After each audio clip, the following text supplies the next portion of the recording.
สาธุบุญคุณจังว่าคุณเลยคุณแล้วคุณพ่อคุณแม่แล้วคุณเฒ่าคุณแก่ให้มาเดือมางามทีสาดีการล้ำให้ไหลมาหลุดขอให้คุณพระพุทธและมาสวยสีน้ำขอให้คุณพระธรรมมาคำจุนหนุนทรงคุณพระสงฆ์นั่นจงมาสวยดลบันดาลคุณครูบาอาจารย์ผู้เขียนก่อนสอนบอกอย่าให้ล้ำเกือกออกไปนอดผิดนอกทางสาธุคุณทั้งหลายจงบอกหนูไผ่น้ำให้ถามแต่บอนคอยได้บอนผู้ขาบ่ได้อย่าสิให้เขาถามอย่าให้เขาได้หามบรรณาหมอลำเข่า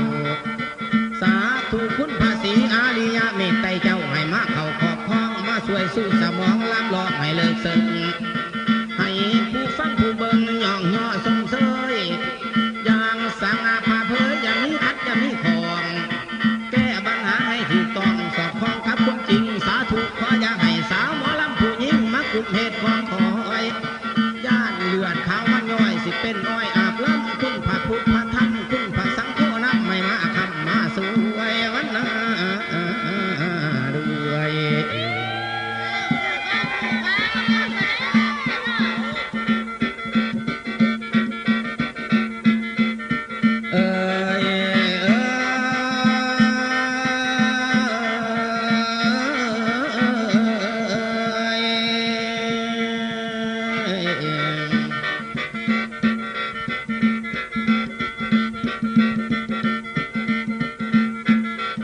มือนี้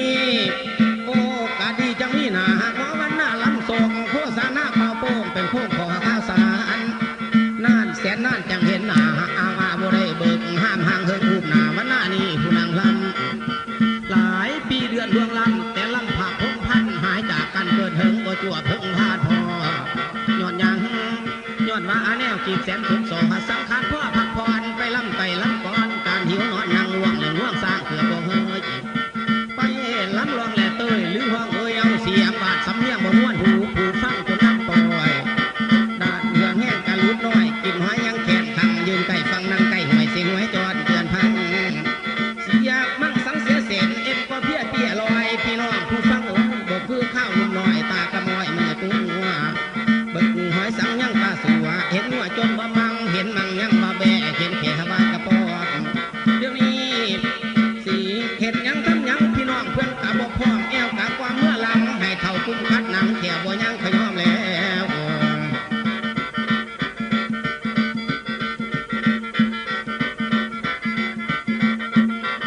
จังแม่นเสียหลายแล้วหลายเรื่องมาขัดเครื่องให้ข้ออ่อนอยากพักผ่อนกะบ่ไหวสิเศร้าลำกะบ่ได้มาหาส้นบอกไว้สิสมใส่ตลอดกาลเดี๋ยวนี้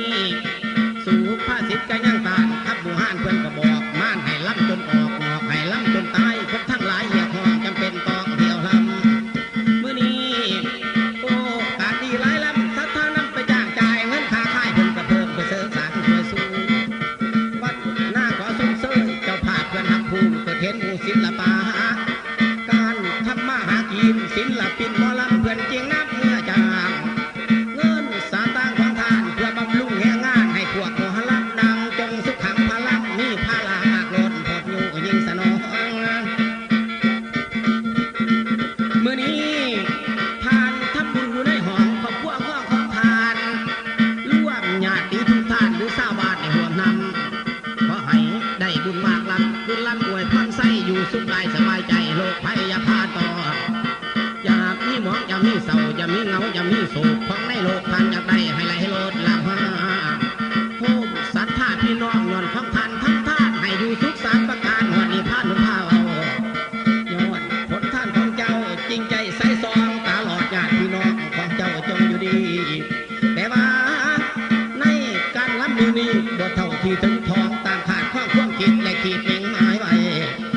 แต่มาฟังรับใต้ต้องฟังไปเป็นงานมีออกโวหารศาสตร์ท่าหรือเฮฮาดาแก่ในนั้นพระยาย่อยกับต้องแก้ม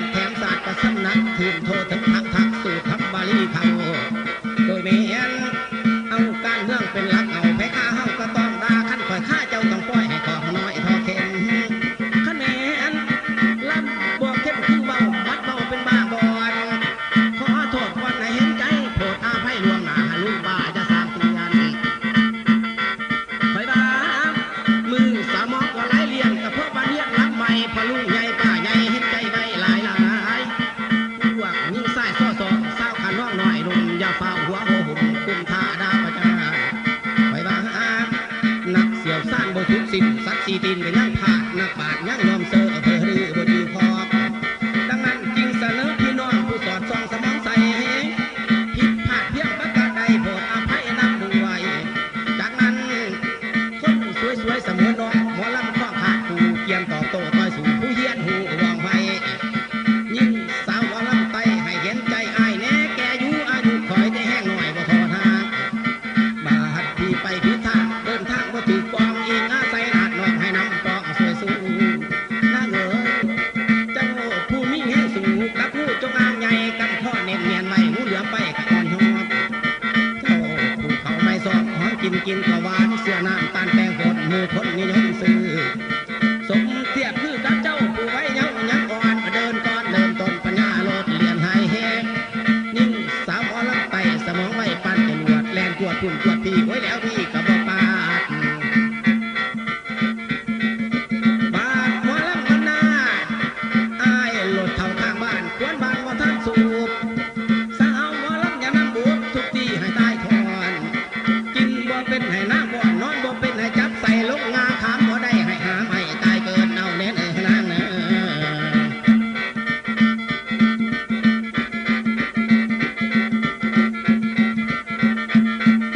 บาดที่เพิ่อพิษพังลืมรักจะเฝ้าดาพูดเท่าเฮ็ดเวียกซ่าลงนาจะสร้างปีโอดปานี่คนเฒ่าพกเอาหลักให้น้องแน่เลี้ยงคนแก่จงไว้พ่อได้ใส่ไข่เฮาเห็นบ่สู่ประสิทธิ์กันยังเบาผู้ฮัดเฮากันยังมาคนอายุ10 ปีแลนลงไปทางท่าอาบน้ำกะบ่หนาวคนอายุถึง20หลินสาวกะบ่เบื่ออายุ30 ปีวันหน้านี่ก็เสื้อว่ายังแข็งยังแห้งไหลนกขึ้นมาแกงกะบ่ตอบถือหน้าอายุ40 ปีไปเฮ็ดการค้ากะบ่ตอบลงทุนเวียกกลางค่ำกลางคืนปืนได้ทุกอย่าง50 ปีเหลียวเบิ่งห่างโกนเป็นห้าง60